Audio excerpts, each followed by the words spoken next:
आपका बच्चा स्ट्रेस में है, आप को डाउट होता है कि बच्चे को स्ट्रेस कैसे हो सकता है। तो यहाँ मैं एक एनसीईआरटी का 2022 का सर्वे हुआ था बच्चों पे, वो मैं आपके साथ शेयर करना चाहता हूँ कुछ पॉइंट्स। उन्होंने पहले सबसे मेजर पॉइंट बताया था कि 81% बच्चे ऐसे हैं जो एनजाइटी फेस कर रहे हैं, वो भी किस रीज़न से, एग्ज़ाम फियर और स्टडीज़ का प्रेशर के कारण। जब भी रिजल्ट आता है बच्चों का, पेरेंट्स का सबसे मेजर इशू ये रहता है कि बच्चे के सब्जेक्ट किस सब्जेक्ट में मार्क्स कम हैं। दूसरा, कि वो ओवरऑल सब्जेक्ट में सभी में ए ग्रेड ले आए या ए प्लस ग्रेड ले आए। हम बच्चे को ओवरऑल डेवलपमेंट की बात करते हैं और फिर उसका कंपैरिजन दूसरे बच्चों के साथ करते हैं, जिसके कारण हर समय जब भी हर नया रिजल्ट आता है और वही चीज़ रिपीटेशन पे आती है, बच्चे के सबकॉन्शियस माइंड में या तो स्ट्रेस धीरे धीरे बनता है, जो आगे जाके एंजाइटी के रूप ले लेता है। दूसरा मेजर पॉइंट उन्होंने बताया कि 45% बच्चे अपनी बॉडी इमेज से ही खुश नहीं हैं, जिसके कारण उनकी सेल्फ स्टीम पे इशू आ रहा है। ऐसा इसलिए होता है कि कई बच्चे पतले होते हैं, कई बच्चे ओवरवेट होते हैं या मोटे होते हैं। तो पेरेंट्स ही अपने बच्चों को बोलते हैं, तू कुछ खाता क्यों नहीं है, इतना पतला है, खा खा के मोटा हुआ जा रहा है। तो ये दो अलग अलग सेंटेंस हैं, बट किस तरह बोला गया और कितनी बार रिपीटेशन पे बोला गया, ये भी डिपेंड करता है। जो पैटर्न ये बार बार आपका एक ही स्टेटमेंट कई बार जब बच्चे के सबकॉन्शियस माइंड में फीडिंग होने लगती है, तो एक टाइम ऐसा आता है कि बच्चा अपनी बॉडी से खुद ही खुश नहीं होता, जिसके कारण उसकी सेल्फ स्टीम हिलती है। तीसरा मेजर पॉइंट था, 31% बच्चे पीयर प्रेशर फेस करते हैं। आज के सोशल मीडिया के टाइम पे कोई बच्चा कहीं घूमने गया और बता के जा रहा है, फ़ोटो डालता है सोशल मीडिया पे, बच्चे आपस, जब उसका फ्रेंड वो देखता है कि फ़ोटोज़ को, तो उसको भी वही चीज़ फ़ील आती है। ज़रूरी नहीं उसके घर में भी उतना ही फंड आ रहा हो या फंड अवेलेबिलिटी हो जितना उसके फ्रेंड के पेरेंट्स के पास है। समवेयर डाउन द लाइन वो प्रेशर फील करता है। ऐसा नहीं है, ऐसी कई जगह भी हैं जहाँ आप जाते हैं और आप कहीं की भी फ़ोटो डलवा सकते हैं, इंडिया में रह के फ़ॉरेन की फ़ोटो डलवा सकते हैं, बट सोशल मीडिया पे वो आइडेंटिफाई नहीं होती कि वो वहीं गया था, और वो फ़ोटो का प्रेशर उसके माइंड पे पड़ता है। एग्ज़ाम्पल मैं अपने घर से ही देता हूँ, जैसे मेरी बच्ची खेलती है, सारे फ्रेंड उसके, मैक्सिमम फ्रेंड धीरे धीरे यूट्यूब चैनल करने लग बोल रहे हैं।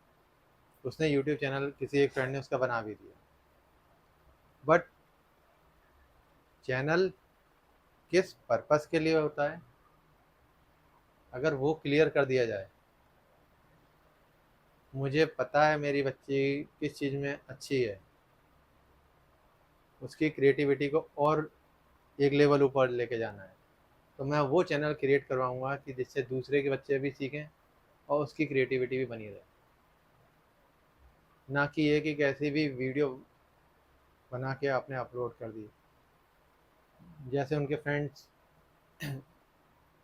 या एक दो बच्चों ने उनके उसके चैनल पे जाके वीडियो अपलोड कराया, दो तीन वीडियो है कोई बात नहीं, but she will be satisfied कि हाँ मेरा चैनल है, मैं को ये करना है। आज के टाइम पे बच्चों पे पीयर प्रेशर बहुत ज़्यादा है। चौथा पॉइंट एनसीईआरटी ने निकाला था कि 30% बच्चे ऐसे हैं जिनका सेल्फ कॉन्फिडेंस और ट्रस्ट बिल्कुल जा चुका है, इसीलिए वो हर बात पे पेरेंट्स पे डिपेंडेंट हो जाते हैं। कई जगह अपना सेल्फ डिफेंस नहीं कर पाते, कई बार उनको खुद पे ट्रस्ट नहीं होता कि मैं जो बोल रहा हूँ या बोल रही हूँ वो सही है या गलत। और सबसे डेंजरस पॉइंट जो आया था एनसीईआरटी की रिपोर्ट में वो ये था कि 7% बच्चे ऐसे हैं जिनको ये थॉट आता है कि मैं खुद को ख़त्म कर दूं, या सेल्फ हार्म थॉट्स आते हैं बेसिकली। और ऐसा इसलिए होता था क्योंकि स्कूल कॉलेजेस में सॉफ्ट स्किल और लाइफ स्किल्स के बारे में ट्रेनिंग में बारे में ना तो सिखाया जाता है और ना पेरेंट्स इस बारे में सोचते हैं। ये सब चीज़ें उनको बकवास लगती हैं। और एनसीईआरटी ने एक स्टेप आगे बढ़ के लाइफ स्किल और सोशल स्किल्स के कुछ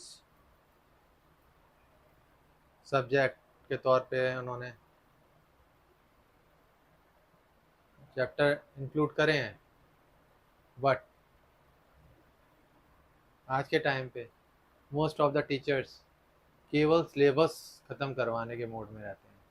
उनके पास इतना टाइम ही नहीं है कि वो सॉफ्ट स्किल, इमोशनल हैबिट्स और लाइफ स्किल बच्चों को बता पाएँ या किस तरह डिलीवर करना है।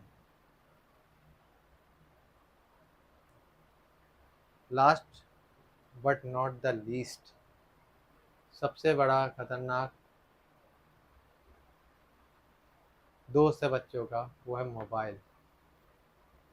मोबाइल इतना स्ट्रेस रिलीज़ करता है बच्चों पे जिसका आप अंदाज़ा नहीं लगा सकते।